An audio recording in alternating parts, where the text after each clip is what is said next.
مدرسہ زینت الاسلام دھڑا فتح پور کے ناظم اعلیٰ حضرت مولانا منظور احمد اشاتی کی طرف سے ہر خاص و عام کو بصد خلوص و احترام مطلع کیا جاتا ہے کہ مورخہ 11 مارچ 2022 بروز جمعہ آپ کے محبوب ادارہ مدرسہ زینت الاسلام دھڑا فتح پور تحصیل منڈی میں ایک عظیم الشان اجلاس بعنوان اصلاح معاشرہ کانفرنس و دستار بندی منعقد ہونے جا رہا ہے، جس میں ضلع پونچھ کے جید علماء کرام تشریف لا رہے ہیں۔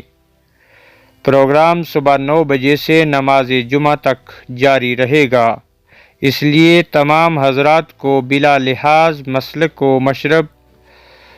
گزارش کی جاتی ہے کہ وقت مقررہ پر ادارہ حاضہ میں پہنچ کر علماء کرام کے بیانات سے مستفید ہوں۔